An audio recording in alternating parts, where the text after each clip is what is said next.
Hello students, welcome to Gyan Tripti college YouTube channel. BSc second year statistical and basic of thermodynamics करेंगे, paper first unit first. ठीक है, तो last lectures तक हम specific heat of solid कर रहे थे, है ना। ठोसों के लिए विशिष्ट ऊष्मा एक बार से रिवीजन कर रहे हैं, उसके बाद आज वाला टॉपिक करेंगे। ठीक है, स्पेसिफिक हीट क्या होती है?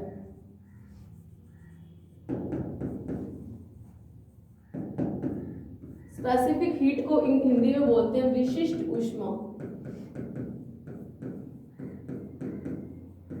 मैंने आपको क्या बताया था कि मान लिया एक सॉलिड है, मैं सॉलिड के लिए पढ़ रही हूँ तो इसलिए मैं बोल रही हूँ एक सॉलिड। ठीक है, इस सॉलिड में किसी यूनिट मास का, यूनिट मास क्यों बोल रही हूँ, यानी कि 1 ग्राम का यूनिट मतलब 1 कि टेम्परेचर को 1 डिग्री सेल्सियस या 1 केल्विन तक बढ़ाने के लिए जो हीट हम देंगे उसको ही क्या बोलेंगे? हीट हम देंगे उसको ही क्या बोलेंगे? Specific heat. तो स्पेसिफिक हीट क्या होती है आपको पता चली।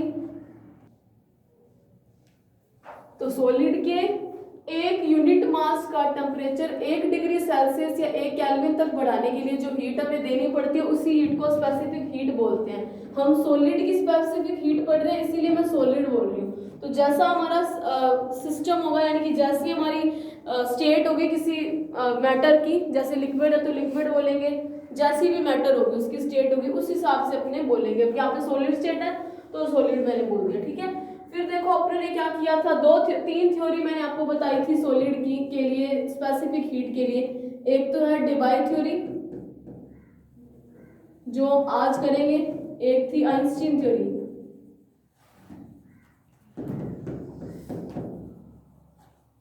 और एक थी ड्यूलोंग-पेटिट्स लॉ।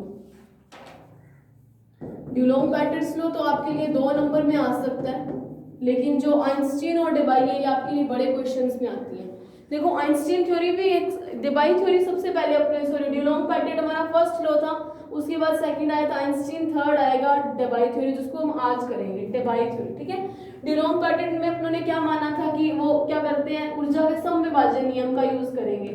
समविभाजन नियम का यूज करते हुए अपनों ने क्या बोला था कि टोटल एनर्जी कितनी होगी, kT, फिर 3 डायरेक्शन में मोशन कर सकता है तो 3n kT, और 3n kT से 3RT बना। तो यहाँ पे n नंबर ऑफ पार्टिकल्स को दिखा रहे थे, तो ठीक है, यहाँ से CV की वैल्यू कितनी आई थी, 3R। तो ड्यूलोंग-पेटिट ने क्या बोला था कि CV की वैल्यू तो हमेशा ही कांस्टेंट रहेगी, चाहे क्रिस्टल या हमारा सॉलिड कैसा भी हो, चाहे वो क्रिस्टलाइन सॉलिड हो चाहे अमोर्फस हो, चाहे उसका मेल्टिंग बॉइलिंग पॉइंट कितना भी हाई क्यों ना हो, लेकिन उसके लिए स्पेसिफिक हीट की वैल्यू हमेशा कांस्टेंट आएगी। अगर हम खुद भी सोचे तो वो पॉसिबल नहीं होता किसी भी सॉलिड के लिए। चाहे एक तो आप सॉलिड ले लो, जैसे मान लो कि एक आपने सॉलिड लिया है, जैसे फॉर एग्जांपल आप देखो, एक आपने Fe ले लिया और एक आपने गोल्ड ले लिया। ठीक है, अब इन दोनों के 1 ग्राम को हीट देने के लिए अलग अलग केस बनेंगे ना। एक आप कोई भी और सॉलिड ले लो तो CV की वैल्यू कभी भी कांस्टेंट नहीं आ सकती। और प्रैक्टिकली भी क्या आया था, CV की वैल्यू 2 तरीके से देखी गई थी। जिनके लिए टेम्परेचर, हाई टेम्परेचर पे उनका MPVP होता है, उनके लिए तो CV की वैल्यू 3R के इक्वल आती थी, लेकिन लो टेम्परेचर पे CV की वैल्यू किसकी आ रही थी, T की क्यूब के प्रोपोर्शनल आ रही थी, टेम्परेचर के समानुपाती। और उसके बाद जब हमने आइंस्टीन थ्योरी की थी, दूसरे नंबर वाली थ्योरी, उसके अंदर भी ये चीज सेटिस्फाइड नहीं आई थी। मैंने आपको 2 केसेस बताए थे, वहां पे भी सेटिस्फाई नहीं हुई थी, लेकिन हाँ इसके कंपैरिजन में जो उसके अजम्पशंस थे वो थोड़े से इससे बेटर थे, क्योंकि ड्यूलोंग-पेटिट ने क्लासिकल थ्योरी को अपना बेस माना था और आइंस्टीन ने क्लासिकल थ्योरी में, मतलब ड्यूलोंग-पेटिट की जो कमियां थी उसको ओवरकम किया था, लेकिन रिजल्ट उसके भी मैच नहीं किए थे। तो आज तीसरी थ्योरी जो आएगी, डेबाय थ्योरी, ये जो होगी इसको modern theory of specific heat भी बोलते हैं। और अगर classical theory of specific heat आए तो आप ड्यूलोंग-पेटिट करोगे, अगर modern theory of specific heat आए तो आप डेबाय थ्योरी करोगे। डेबाय थ्योरी जो थी वो प्रैक्टिकली और थ्योरेटिकल रिजल्ट्स मैच करते हैं, और कोई भी चीज थ्योरी सही कब होती है, जब एक्सपेरिमेंटल और हमारा थ्योरेटिकल रिजल्ट मैच कर जाइए, तो हमें पता ही है। तो आइंस्टीन से भी मैच नहीं किए थे और डेबाय से, ड्यूलोंग-पेटिट ने तो बिल्कुल ही क्लासिकल को बेस माना था। तो इन दोनों से सॉलिड की स्पेसिफिक हीट कांस्टेंट ही आ रही थी CV की वैल्यू, जो कि पॉसिबल नहीं था। हम खुद भी सोचे तो क्या, कोई भी कैसा भी सॉलिड आ जाए उसको क्या 1 ग्राम को देने के लिए, मान लो इसने क्या बोला 5 जूल आती है, मान लिया 3R की वैल्यू आती नहीं है, लेकिन अपनों ने मान लिया। ठीक है, तो कैसा भी सॉलिड हो उसको क्या हर एक सॉलिड को 5 जूल एनर्जी देके वो हमेशा उसके 1 ग्राम 1 यूनिट मास का टेम्परेचर 1 डिग्री सेल्सियस से 1 केल्विन नहीं पहुंचेंगे ना। कोई सॉलिड्स होंगे जिसके लिए इतनी एनर्जी देने पर उनका टेम्परेचर हाई हो जाएगा, मतलब 1 डिग्री से उसके 1 यूनिट मास का टेम्परेचर बढ़ जाएगा, और कोई हो सकते हैं जिनके लिए कोई फर्क ही ना पड़ रहा हो, तो इसीलिए सीवी की वैल्यू कांस्टेंट नहीं आती। तो आज वाला टॉपिक करते हैं वो है Debye theory. Debye theory direct आएगी पेपर के अंदर, Debye theory for specific heat of solids.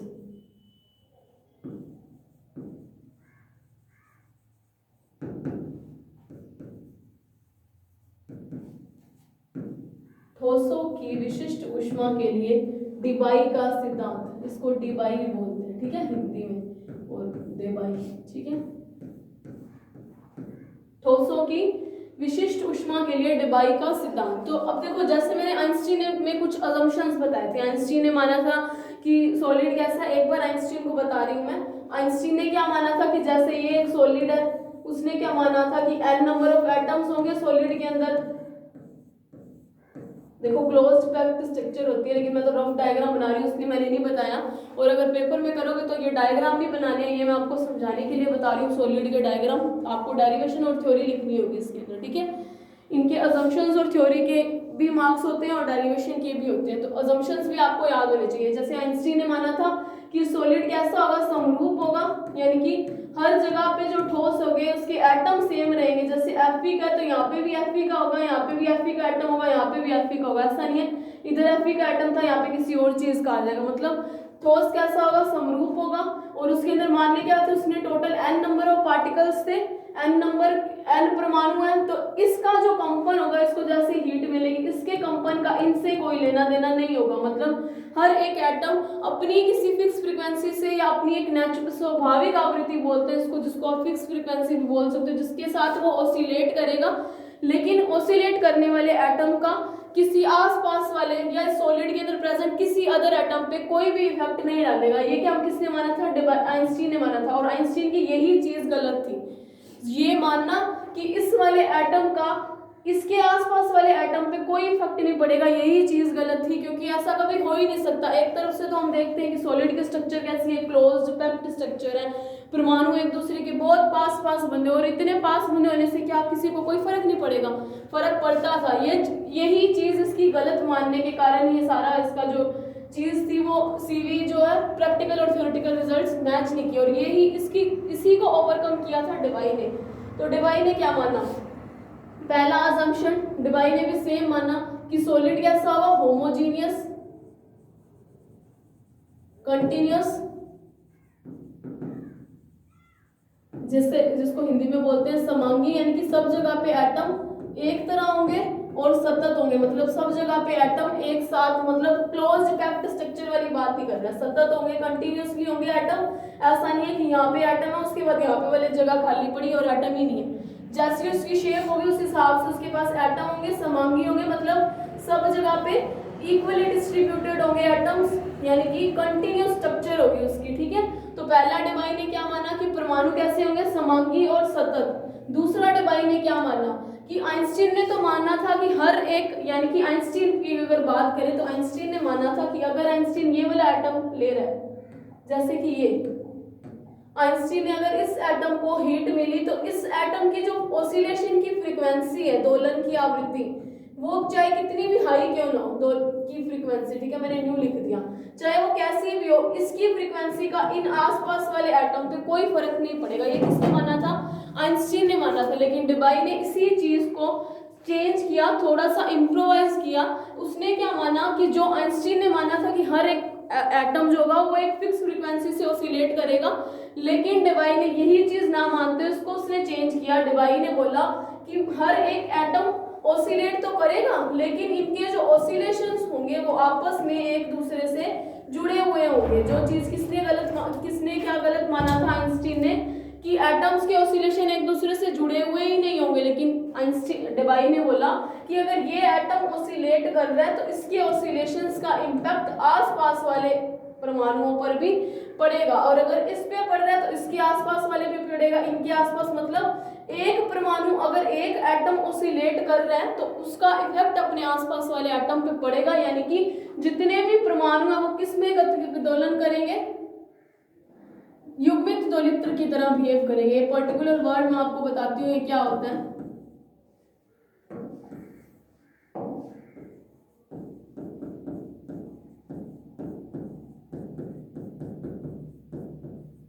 दोलित्र की तरह बिहेव, इसको बोलते हैं कपल्ड ऑसिलेशन, ऑसिलेटर। ये चीज क्या होती है मैं आपको बताती हूँ। देखो उसने क्या बोला कि अगर ये एटम बाय चांस मानो ये वाला परमाणु जो है ये ओसिलेट कर, क्योंकि हम क्या कर रहे हैं, हमें बाहर से हीट देनी है स्पेसिफिक हीट को डिफाइन करने के लिए। हमने जैसे ही बाहर से हीट दी तो क्या माना, अब हीट देने पे क्या है, ये एटम मान लिया ऑसिलेट करना शुरू किया। अगर ये ऑसिलेट कर रहा है, क्लोज्ड पैक्ड स्ट्रक्चर है, परमाणु एक दूसरे के साथ साथ बंधे हुए हैं, तो पास वाले एटम्स पे भी कुछ इफेक्ट पड़ेगा। उसके कारण ये वाले एटम, ये वाले एटम, ये वाले एटम, इस पे इन सब पे कोई ना कोई फर्क पड़ा। इन सब के अंदर कोई ना कोई चेंजेस आएंगे अपनी पोजीशन, ये भी शायद ऑसिलेट करना शुरू कर दें। अगर ये ऑसिलेट करेगा तो इसके साथ टच करने वाले जितने एटम हैं उनके भी ऑसिलेशंस होंगे। तो एक के ऑसिलेट करने से सब पे इफेक्ट पड़ना, यानी कि सारे के सारे एटम ग्रुप के अंदर ऑसिलेट करेंगे, एक साथ करेंगे। अगर एक करेगा तो सबकी फ्रीक्वेंसी चेंज होगी। क्यों? क्योंकि स्ट्रक्चर कैसी है, क्लोज्ड पैक्ड स्ट्रक्चर है, सभी एक दूसरे के साथ बंधे हुए हैं। तो ऐसे ऑसिलेशंस को बोलते हैं कपल्ड ऑसिलेशंस या युग्मित ऑसिलेशन। मतलब सारे के सारे एटम एक साथ जुड़ के ऑसिलेट कर रहे हैं, ठीक है। और यही होना चाहिए, क्योंकि आइंस्टीन ने तो माना था कि अगर ये ऑसिलेट कर रहा है ये वाला कोई एटम, तो इसके कारण इन आसपास वाले एटम पे कोई फर्क ही नहीं पड़ेगा। ये पॉसिबल है?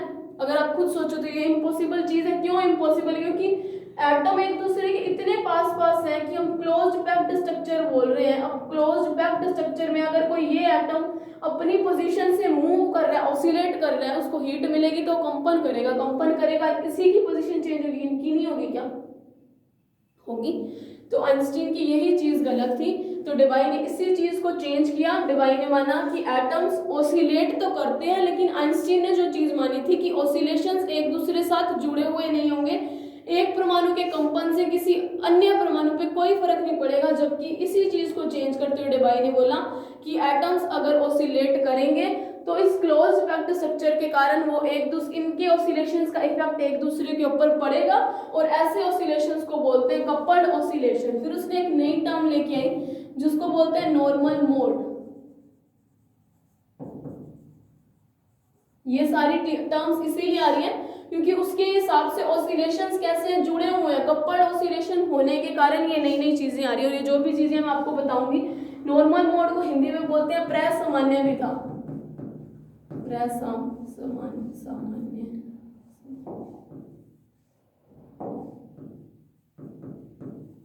हिंदी में बोलते हैं इसको प्रसामान्य विधा, ठीक है। नॉर्मल मोड्स कैसे होती हैं? नॉर्मल मोड से पहले एक चीज और बताती हूँ कि इसको हम या तो इनके नंबर चेंज कर देते हैं, इसको थर्ड और इसको फोर्थ। इस पे एक और चीज, चलो छोड़ो, बाद में बताऊंगी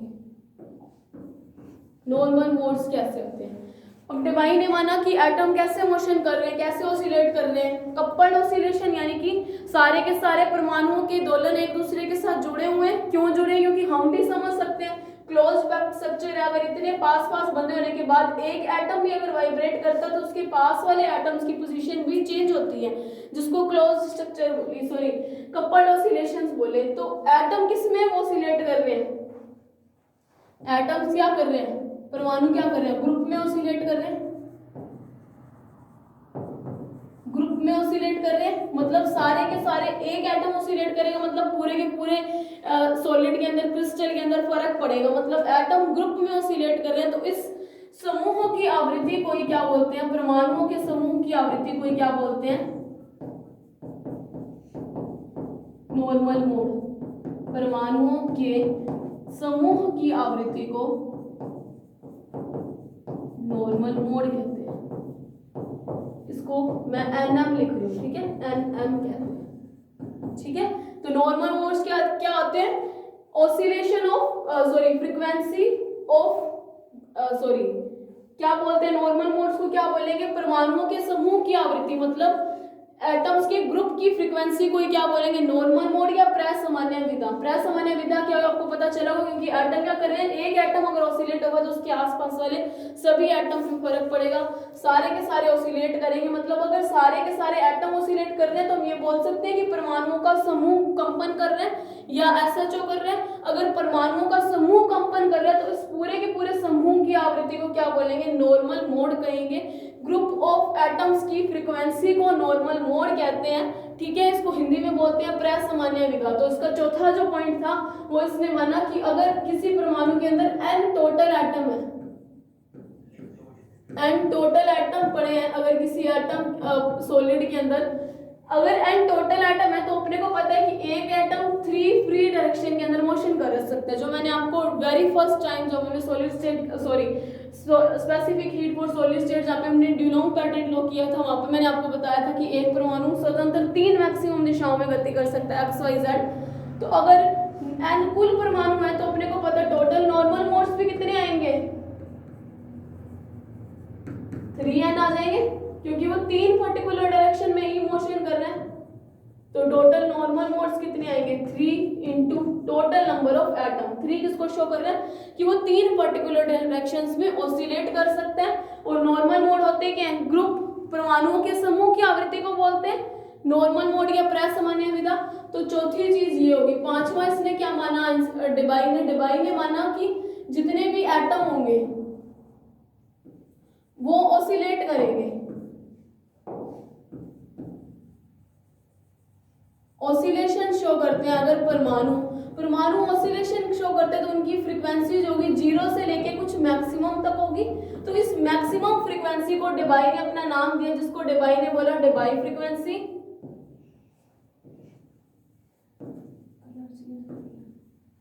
या फिर इसको बोला डेबाई फ्रीक्वेंसी या डेबाई कट ऑफ फ्रीक्वेंसी।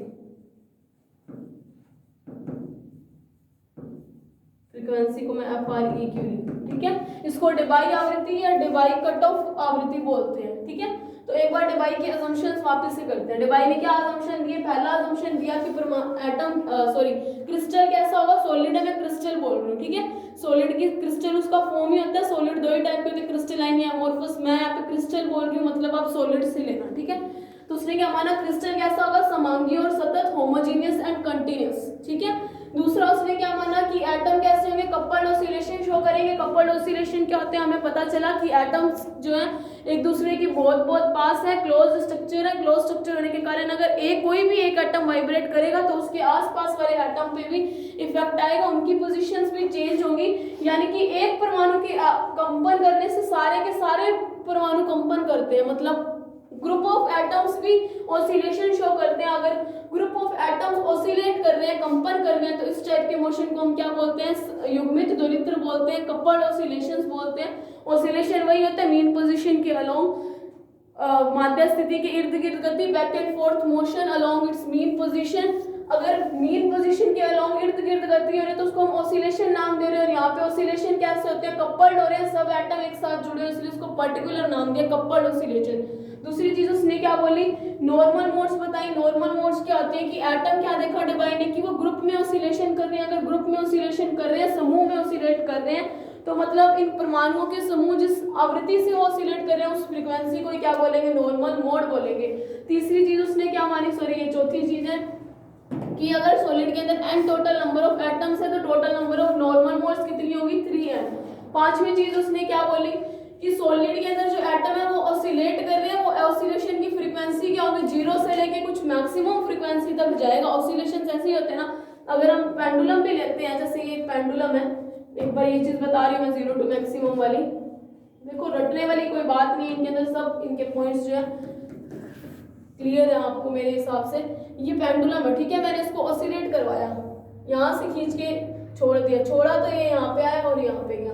फिर अगली बार उसका ये जो पाथ उसने ट्रेवल किया वो थोड़ा और कम हो जाएगा, फिर और कम और कम और कम और कम और कम, एंड पोजीशन आएगी जब वो आके रुक जाएगा। मतलब जितना मैंने खींच के छोड़ा उस मैक्सिमम के बाद उसकी क्या कभी भी जो पाथ वो ट्रेवल कर रहा है वो बढ़ रहा है, नहीं बढ़ रहा, मतलब मैक्सिमम टू मिनिमम ट्रेवल कर रहा है। तो ऐसा ही कॉन्सेप्ट डेबाई ने माना कि ऑसिलेशन कैसे होंगे, मैक्सिमम टू मिनिमम होंगे। जब उनको खींच के छोड़ेंगे तो वो 0 से लेके कुछ मैक्सिमम फ्रीक्वेंसी तक ऑसिलेट करेंगे। उस मैक्सिमम फ्रीक्वेंसी को डेबाई साइंटिस्ट ने बताया, तो इसीलिए उसने उसको नाम क्या दिया, डेबाई फ्रीक्वेंसी या डेबाई कट ऑफ फ्रीक्वेंसी दिया। जिसको डेबाई है तो फ्रीक्वेंसी न्यू और डेबाई का डी न्यू डी से शो करते हैं। तो कट ऑफ फ्रीक्वेंसी आपके पास आ सकती है, डेबाई कट ऑफ फ्रीक्वेंसी में भी ना भी आए, लेकिन अगर आपको इनके असम्पशंस में लिखनी होगी। अब पांचवी चीज, छठी चीज उसने क्या मानी, छठी चीज डेबाई ने ये देखी कि एटम कैसे है, सॉलिड कैसे है, होमोजीनियस एंड कंटीन्यूअस है, और ऑसिलेशंस कैसे हो रहे हैं, कपल्ड ऑसिलेशन हो रहे हैं। तो होमोजीनियस और कंटीन्यूअस सॉलिड के अंदर कपल्ड ऑसिलेशंस के कारण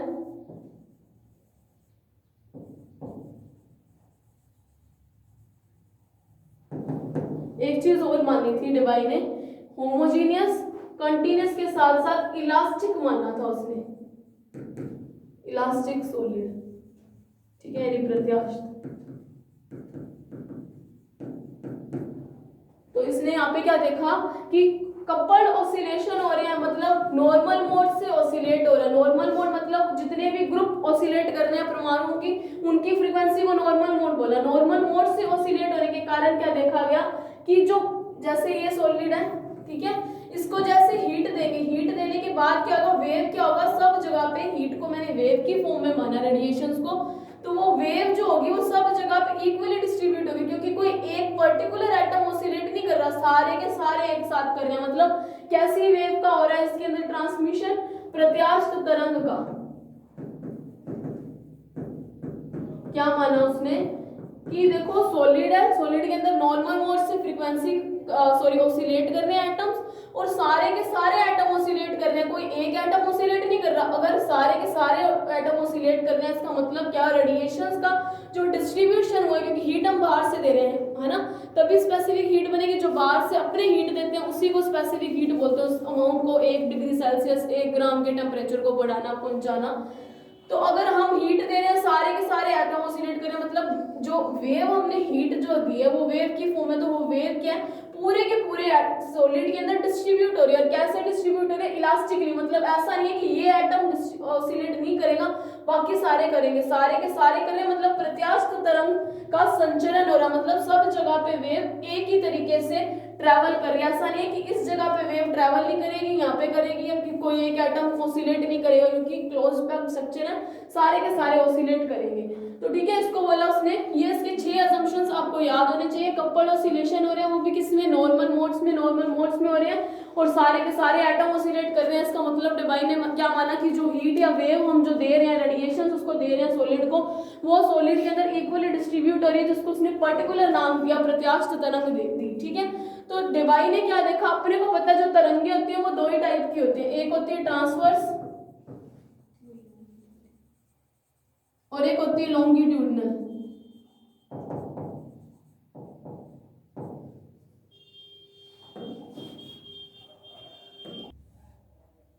देखो 2 टाइप की वेव्स होनी थी, एक थी ट्रांसफर वेव, एक लॉन्गिट्यूडनल वेव। एक होती है अनुदैर्ध्य और एक होती है अनुप्रस्थ। ठीक है, ट्रांसवर्स और लॉन्गिट्यूडनल वेव्स में क्या होते हैं, एक वेव के अंदर जो पार्टिकल्स होते हैं वो एक के अंदर तो अप डाउन वाइब्रेट करते हैं वेव के अंदर, एक वेव होते हैं जिसके अंदर लेफ्ट राइट वाइब्रेट कर रहे हैं। ठीक है, तो उसने क्या माना, अगर प्रत्यास्थ तरंग का संचरण हो रहा है तो पार्टीशियन फंक्शन हम जेड न्यू निकाल रहे हैं हर एक टॉपिक में, जैसे हमने पीछे किया था। जेड न्यू डी न्यू क्या माना, 4πv 1/2 vt की क्यूब प्लस 1/vl की cube into nu square D new. देखो ये क्या होता है, number of,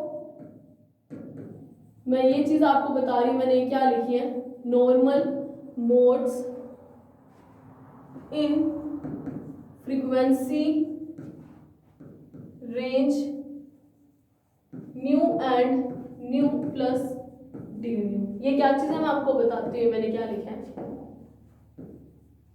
frequency range new और न्यू प्लस डी न्यू के अंदर total number of normal modes को बता रहे हैं हम, total number of normal modes हमें निकालने हैं। मैं ऐसा क्यों कर रही हूँ आपको बता रही हूँ, क्योंकि देखो हम टोटल नंबर ऑफ एनर्जी निकालते हैं, तो जितनी पर्टिकुलर डायरेक्शन के अंदर वो वाइब्रेट कर सकते हैं into total number of atom into E bar का मल्टीप्लाई करते हैं। ई बार ही हम हर बार निकाल रहे थे ना, मीन एनर्जी आइंस्टीन थ्योरी की थी तब भी मैंने मीन एनर्जी निकाली थी।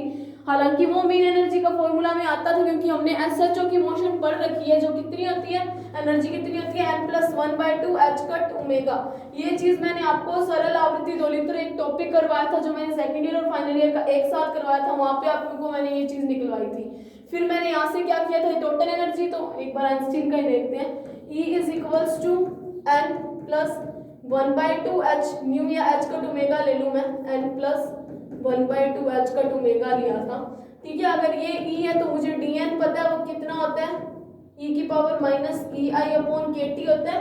E है ये किसी ith सेल को डिनोट करता है और यहाँ से मैंने मीन एनर्जी बार निकाला था, मीन एनर्जी समीशन ऑफ E/dn/समीशन ऑफ dn निकाला था, है ना। यही चीज की थी, यानी कि मुझे यहाँ पे भी मीन एनर्जी चाहिए, उस मीन एनर्जी के बेस पे मैं टोटल एनर्जी निकाल सकती हूँ। और जब मैं टोटल एनर्जी निकालती हूँ वो कैसे निकालती हूँ, E = 3 × n × E बार। वो 3n क्या था, 3 डायरेक्शन में अंदर एक एटम ऑसिलेट कर सकता है और total number of atom n है तो 3n हो गया। अब यहाँ पे तो एक सिंपल एक ही एटम की बात कर रहे थे, यहाँ पे हम किसकी बात कर रहे हैं, कपल्ड ऑसिलेशन की बात करें, मतलब एक एटम की बात ना करके पूरे के पूरे सॉलिड के अंदर जितने भी एटम्स हो उनकी बात कर रहे हैं। तो वो निकालने के लिए मुझे उस 3n की वैल्यू चाहिए और 3n मुझे पता है क्या आते हैं, मैंने आपको अभी बताया उसको क्या बोलते हैं। आइंस्टीन ने क्या बोला, total number of normal modes आएंगे। Total number of normal mode तो हमें पता ही नहीं कितने होते हैं, तो उसके निकालने के तरीका है। ये चीज जो आपको ये आपके लिए CTM है, कमिट टू मेमोरी, आपको याद ही रखना पड़ेगा। ये आपके हायर क्लासेस में ये चीज आएगी कि ट्रांसवर्स और लॉन्गिट्यूडनल वेव के बीच में रिलेशनशिप होता है, ये किसी एनर्जी रेंज किसी frequency range new and nu plus D nu के बीच में, ठीक है। ये चीज आपको याद ही रखनी पड़ेगी। एक चीज और आएगी जो आपको कपल ऑसिलेशन के लिए एनर्जी को याद करना पड़ेगा, क्योंकि यहाँ पे तो SHO में तो आपके पास आया था, टॉपिक था आपके सिलेबस में मेंशन, मैंने आपको करवाया, लेकिन कपल ऑसिलेशन आपके टॉपिक में नहीं है, युग्मित दोलित्र आपके सिलेबस में नहीं है, इसीलिए वो आपको याद रखना पड़ेगा। न्यू और न्यू प्लस डी न्यू ऊर्जा परास के अंदर, आवर्ती परास के अंदर जो नॉर्मल मोड्स है वो इस तरीके से आता है। मुझे पता है मुझे टोटल नॉर्मल मोड्स निकालने हैं, क्योंकि मुझे E = 3n × E बार कर रही हूँ मैं हर बार। यहाँ पे 3n मुझे पता है वो नॉर्मल मोड्स है, लेकिन टोटल नॉर्मल मोड्स हमें पता नहीं है, इसीलिए मैं टोटल नॉर्मल मोड्स निकालूंगी। ये फॉर्मूला आपको याद रखना पड़ेगा। ट्रांसवर्स और लॉन्गिट्यूडनल वेव में वैसे रिलेशन भी होता है कि एक के अंदर दो डबल होता है इस लॉन्गिट्यूडनल के ट्रांसवर्स, ठीक है। ये चीज आपको याद ही रखनी पड़ेगी। यहाँ पे जो V है वॉल्यूम ऑफ सॉलिड,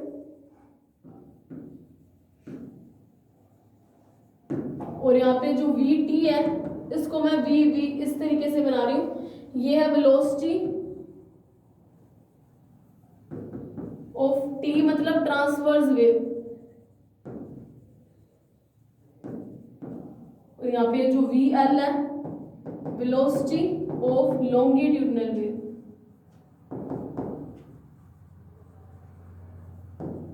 अनुप्रस्थ और अनुदैर्ध्य तरंगों का वेग, और ये जो न्यू है ये है फ्रीक्वेंसी ऑफ एटम,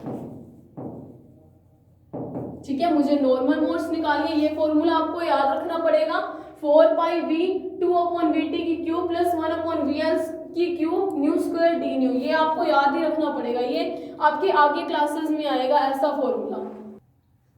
ट्रांसवर्स के अंदर हमें पता है कि जो पार्टिकल्स होते हैं, कण क्या करते हैं, वेग संचरण की दिशा में लंबवत गति करते हैं, मतलब अप डाउन मोशन करते हैं, और लॉन्गिट्यूडनल के अंदर वो लेफ्ट राइट मोशन करते हैं, आगे पीछे करते हैं, ठीक है। तो ये चीज आपको याद ही रखनी पड़ेगी इस टॉपिक के लिए। और आपको हर टॉपिक का एक आधा चीज तो ऐसी जो CTM आपके लिए होगी कि आपको मतलब अभी ये लास्ट टॉपिक होगा जिसके अंदर आपको कोई चीज याद रखनी पड़ रही है, उसके बाद इसके अंदर टॉपिक ऐसे नहीं आएंगे। लेकिन ये अब आपको कपल ऑसिलेशन ही अपनों ने कभी किए ही नहीं और सिलेबस के अंदर भी नहीं है, तो इसलिए आपको ये याद रखना पड़ेगा, ठीक है। तो यहाँ से नॉर्मल मोड्स आए, मुझे क्या चाहिए, E = कितना मैं हर बार ले रही हूँ 3n, E बार ले रही हूँ, मुझे 3n की वैल्यू चाहिए, जो मेरे पास क्या है total number of normal modes है। मुझे total number of normal modes चाहिए, तो वो मुझे पता नहीं कितना है। मोड एक तरीके के माने क्या, एक तरीके की ये क्या फ्रीक्वेंसी है, लेकिन फ्रीक्वेंसी भी किसकी है, एटम्स की। एटम नहीं लिख रही मैं, एटम्स की लिख रही हूँ, क्योंकि ग्रुप ऑफ एटम को शो कर रहा है, ठीक है। परमाणुओं के समूह की फ्रीक्वेंसी है, आवृत्ति है। मुझे 3n नहीं पता, लेकिन डेबाई ने एक चीज और बताई थी कि वो 0 से लेके कुछ मैक्सिमम फ्रीक्वेंसी तक ऑसिलेट करेंगे। इस मैक्सिमम फ्रीक्वेंसी को डेबाई ने क्या नाम दिया था, न्यू डी दिया था। तो मुझे ग्रुप की फ्रीक्वेंसी चाहिए, मतलब मुझे ग्रुप की टोटल फ्रीक्वेंसी चाहिए, 3n चाहिए। तो मुझे इतना पता, जब मुझे किसी चीज का टोटल चाहिए होता है तो हम क्या कर देते हैं, इंटीग्रेशन कर देते हैं। अब देखो मुझे नॉर्मल मोड्स चाहिए, नॉर्मल मोड्स थे कितने, टोटल ग्रुप ऑफ एटम्स की फ्रीक्वेंसी। और डेबाई ने हमारे लिए एक चीज और इजी कर दी, उसने ये चीज जो अजम्पशन था कि 0 टू मैक्सिमम फ्रीक्वेंसी पे ऑसिलेट करेंगे, उस मैक्सिमम फ्रीक्वेंसी की वैल्यू न्यू डी है। मैं 0 टू मैक्सिमम फ्रीक्वेंसी यानी न्यू डी तक उस frequency range 0 to nu and nu plus D nu के अंदर जो नॉर्मल मोड्स मैंने निकाली है, तो एक पर्टिकुलर रेंज के अंदर नॉर्मल मोड्स का फॉर्मूला है। लेकिन जब हमें टोटल चाहिए तो अपने क्या करते हैं, इंटीग्रेशन कर देते हैं। टोटल नॉर्मल मोड्स चाहिए, नॉर्मल मोड भी एक तरीके की क्या होती है, आवृत्ति, और कुल आवृत्ति कितनी जाएगी, 0 to like minimum to maximum कर सकते हैं। तो मुझे मिनिमम पता, डेबाई ने 0 मानी थी, मैक्सिमम फ्रीक्वेंसी को उसने खुद का नाम दिया था डेबाई फ्रीक्वेंसी या कट ऑफ फ्रीक्वेंसी। तो उसी के रिस्पेक्ट में क्या कर देती हूँ, इंटीग्रेशन कर दो, तो मेरे पास क्या निकलेगी, total number of normal modes निकलेंगे जो हमें चाहिए, क्योंकि हमें ई बार के फॉर्मूले में ई एन इंटू एनर्जी का जो टोटल फॉर्मूला होता है वो ई एन इंटू ई बार आता है। और मेरे को एनर्जी क्यों चाहिए वो आपको पता है, क्योंकि ई और सी वी के अंदर एक रिलेशन होता है, C V is equals to D E upon D T होता है। मेरे पास टोटल एनर्जी भी आएगी तो मैं सी वी नहीं निकाल पाऊंगी, सी वी ना निकाला तो फिर टॉपिक यही है स्पेसिफिक हीट ऑफ सॉलिड, तो स्पेसिफिक हीट नहीं आएगी, इसीलिए मुझे 3n की वैल्यू चाहिए। सो टोटल नंबर ऑफ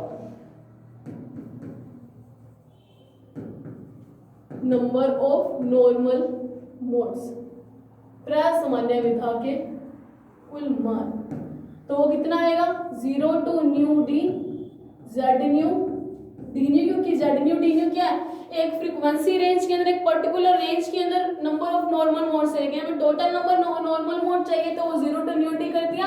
और हमें एक और चीज पता, total number of normal mode किसके इक्वल आती है, 3n के। तो यहां से मैं इसको दे देती हूँ इक्वेशन नंबर 1। तो समीकरण 1 का मान आप यहाँ पे रखोगे फ्रॉम इक्वेशन 1। तो यहां से मुझे पता 0 to nu D Z nu की वैल्यू क्या मैंने ली है, 4 pi V 2 upon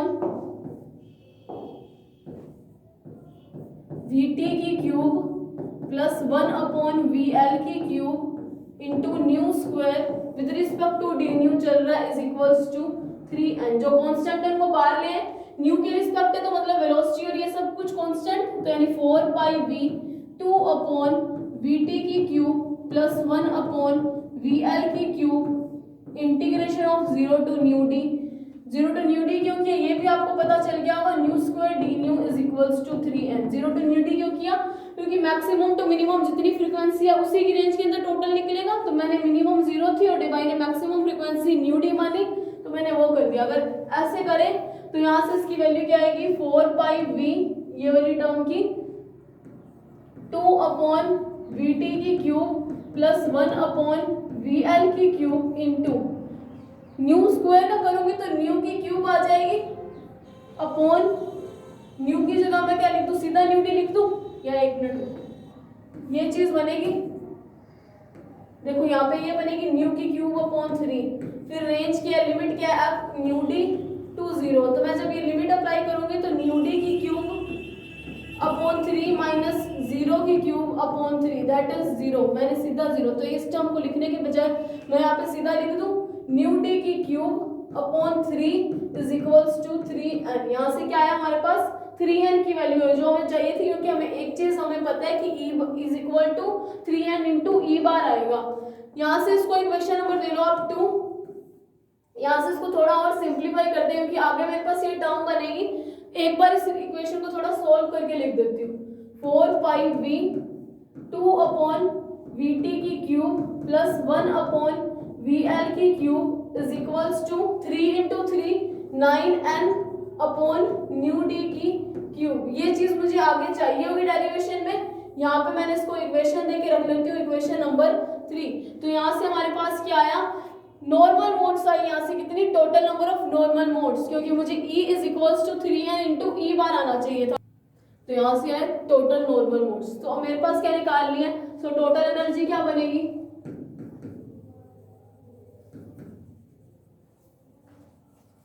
E is equals to, मैंने जैसे आपको बताया था 3n इंटू ई बार। 3n की तो मैं वैल्यू निकाल चुकी हूँ। अब ई बार क्या होता है? ई बार देखो, जब हमारे पास ऑसिलेटर, यहाँ पे कैसा ऑसिलेशन है? Coupled oscillation.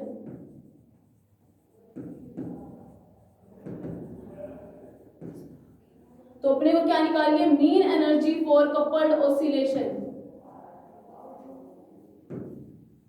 Mean energy for coupled oscillator के लिए क्या आता है? E bar is equals to H nu upon E की पावर एच न्यू ओवर में के टी माइनस 1। देखो हर एक ऑसिलेटर के लिए फ्रीक्वेंसी की वैल्यू अलग अलग होती है। जब हमारे पास क्वांटाइज ऑसिलेटर है,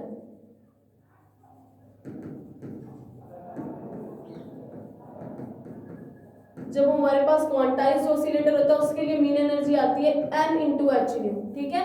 जब हमारे पास ऑसिलेटर कैसा हो, SHO था, सिंपल हार्मोनिक ऑसिलेटर, तो उसके लिए एनर्जी कितनी आई थी? n+1/2 इंटू एच न्यू, है ना। और अब हमारे पास कैसा ऑसिलेटर है? कपल्ड ऑसिलेटर है, तो उसके लिए मीन एनर्जी कितनी आएगी? ई बार की एच न्यू अपॉन ई की पावर एच न्यू ओवर में के टी माइनस 1। ये आपके सिलेबस में मेंशन नहीं है, इसलिए ये चीज भी आपको याद रखनी पड़ेगी कि कपल्ड ऑसिलेशन के लिए मीन एनर्जी ऐसी आती है। ये दो चीजें ये आपके पेपर में, ये मैंने आपको करवाई हुई है, ये क्वांटाइज्ड एनर्जी भी करवाई हुई है, SHO की भी करवाई हुई है। तो ये टॉपिक हमारे सिलेबस में ना आने के कारण हम इसको नहीं करेंगे ब्रीफ में, क्योंकि ऐसे टाइम वेस्ट वाली बात है, सिलेबस में ना आने के कारण वो पेपर में भी नहीं आएगा। तो क्वांटाइज्ड ऑसिलेटर के लिए एनर्जी बार मीन एनर्जी कितनी होती है? NH न्यू के इक्वल। SHO के लिए n+1/2 एच न्यू, और जब कपल्ड ऑसिलेशन है तो उसके लिए एच न्यू अपॉन में ई की पावर एच न्यू ओवर में के टी आता है। तो मेरे पास अगर ये चीज आ गई तो मुझे पता टोटल एनर्जी, इसको आप इक्वेशन नंबर कितनी दे लेना जो लास्ट हमने दे रखी है, इसको दे लो 4, इसको दे लो 5। ठीक है। तो मुझे पता है equation number by using equation 2, 4 and 5, मुझे पता जब मैं इसको यूज करूंगी तो मुझे यहाँ से टोटल एनर्जी ई की वैल्यू कितनी आएगी? मैं 3n की एक बार एक पर्टिकुलर वैल्यू लिखती हूँ, मैंने कितनी ली थी? 0 टू न्यू डी ई बार, या ऐसे करते हैं, मैं ऐसे लिख देती हूँ ई बार, और इसकी मैंने 3n की वैल्यू कितनी ली थी? 0 to nu D Z nu D nu, यही लिया था ना मैंने ई बार की वैल्यू। यहाँ पे देखो 3n की वैल्यू यही ली थी ना मैंने, तो मैंने वो एक बार ऐसे कैसे लिख दी। ठीक है। तो यहाँ से जब मैं वैल्यूज रखूंगी तो मेरे पास ई कितना आएगा? 3n की वैल्यू मेरे पास कुछ है, मैंने निकाल ली अभी। देखो ई बार की वैल्यू मेरे पास है अभी, क्या वैल्यू है मेरे पास? ई बार की H nu Z nu D nu into H nu upon E की पावर एच न्यू ओवर में K T minus 1 D nu. ये जेड न्यू डी न्यू का, ये जेड डी न्यू मैंने छोड़ दिया, 0 to nu D. Z nu D nu की मेरे पास वैल्यू है, कितनी होती है 0 to nu D? 4 pi V 2 upon V T की cube plus 1 upon V L की cube into nu square into E bar की वैल्यू क्या है? एच न्यू ई की पावर एच न्यू अपॉन में K T minus 1 into D nu. ये जो चीज है ना, ये चीज मैंने इसलिए निकाल ली है आपको यहाँ पे, ये इंटीग्रेशन टोटल सॉल्व करके यहाँ पे इसलिए दिखाई क्योंकि मुझे ये चीज मुझे यूज करनी पड़ेगी। लेकिन total number of normal modes ये आप डायरेक्ट वैल्यू भी रख सकते हो, ऐसे भी कर सकते हो, मैं ऐसे करवा रही हूँ, एक ही बात आएगी। ठीक है। तो जो कांस्टेंट है मैं वो बाहर ले लेती हूँ, 4 pi V 2 upon V T की cube plus 1 upon V L की क्यूब न्यू स्क्वायर, और एक एच भी कांस्टेंट है ना ये वाला, तो ये भी मैंने इंटीग्रेशन से बाहर ले लिया, 0 टू न्यू डी इंटू यहाँ पे क्या एक न्यू, और यहाँ पे क्या ये न्यू स्क्वायर, तो यहाँ पे न्यू की क्यूब अपॉन ई की power H nu upon K T minus 1 into D nu with respect to D nu चल रहा है। देखो आप सोचोगे कि मैंने यहाँ पे टॉपिक में जो मैंने इसको सोल्व भी कर दिया, तो मैंने पूरी वैल्यू क्यों नहीं रखी 3n की? तो पूरी इसलिए नहीं रखी क्योंकि मुझे इस रिलेशन का यूज करना था, इसीलिए मैंने इसको सोल्व किया। लेकिन नॉर्मल मोड्स ये होते हैं, और हमारे पास total number of normal mode निकाल लें तो वहां पे भी एक न्यू पड़ा है, तो न्यू से न्यू क्या आएंगे? दो, तो एक न्यू और आने के कारण उसको ऐसे सोल्व करना पड़ेगा अपने को। ठीक है। तो अब देखो आगे, तो देखो अब इसको सोल्व करना तो अभी बहुत लंबा पड़ा है टॉपिक, कल वाला लेक्चर लग जाएगा, लेकिन एक बार छोटी सी मैं आपको बता देती हूँ, हिंट बता देती हूँ, उसको आगे सोल्व कैसे क्या करेंगे अपने। तो अपने यहाँ पे लेट कर लेंगे, ये इसकी ई आ रही है ना, तो लेट क्या करेंगे? एच न्यू एक्स मान ली, मानना है मैंने कि H nu upon K T क्या एक्स है, ताकि इतनी बड़ी टर्म लिखने के बजाय इसको हम छोटे में सॉल्व कर ले। तो अगर H nu upon K T x है तो यहाँ से मेरे पास क्या चीज आएगी, मैं नेक्स्ट स्लाइड पे लिख रही हूँ उसको, X is equals to H nu upon K T, ठीक है। तो यहाँ से मेरे पास डी न्यू क्या, न्यू कितना आएगा, K T upon H into X, sorry nu की वैल्यू क्या आएगी, के टी एक्स अपॉन एच, यही आएगी, ठीक है। तो यहाँ से मेरे पास उस इंटीग्रेशन में क्या, जब हम किसी की वैल्यू रखते हैं तो मुझे यहाँ पे डी न्यू भी निकालना पड़ेगा और लिमिट भी अप्लाई करवानी पड़ेगी। तो मेरे को जब डी न्यू चाहिए तो डी न्यू की वैल्यू क्या आएगी, के टी और एच तो कांस्टेंट है, डॉट डी एक्स के इक्वल आ जाएगी। अब मुझे लिमिट्स चाहिए, लिमिट्स कैसी आएंगी, तो लिमिट क्या आएगी, at nu is equals to 0, nu is equal to 0, तो यहाँ पे मैंने रखा 0 is equals to K T upon H into X. तो इसको जब मैं सॉल्व करूंगी तो यहाँ से एक्स की वैल्यू भी 0 आ जाएगी। दूसरी मेरे पास लिमिट क्या है, nu is equals to nu D, कैसे nu is equal to nu D, क्योंकि लिमिट क्या लगाई हुई है 0 टू न्यू डी, यानी कि अब nu is equal to nu D पे पहुंच गए। तो यहाँ पे जब पहुंचे तो यहाँ पे न्यू डी की वैल्यू क्या आई, के टी अपॉन एच, तो ऐसे रखा, इसको मैंने क्या मान लिया एक्स डी, ताकि डी डी डिवाइड शो कर रहा है, ठीक है। तो यहाँ से इसकी वैल्यू सॉरी इंटू एक्स आया, तो इसको क्या मान लिया डिवाई ने, ये किसके इक्वल आता है, एक्स डी के, इस टर्म को, ठीक है। अगर ये एक्स डी माना उसने तो लिमिट क्या बन जाएगी उसमें, जब मैं वैल्यूज रखूंगी, मैं यहाँ पे लिख के दिखा रही हूँ आपको, एनर्जी इज इक्वल्स टू, जो मेरी टर्म्स कांस्टेंट थी वो मैंने बाहर लिख ली थी, 4 pi V H into 2 upon V T की cube plus 1 upon V L की क्यूब, न्यू स्क्वायर की जगह न्यू की क्यूब, न्यू की cube as it is, D nu की मैंने वैल्यू निकाल ली, के टी अपॉन एच, और न्यू की देखो क्यूब, न्यू की वैल्यू भी तो ये नहीं ना, तो न्यू की वैल्यू भी यहाँ पे रख देंगे। मैं वो इंटीग्रेशन ना थोड़ा इधर लिख रही हूँ क्योंकि यहाँ पे इतना बड़ा इंटीग्रेशन उधर पूरा नहीं आएगा।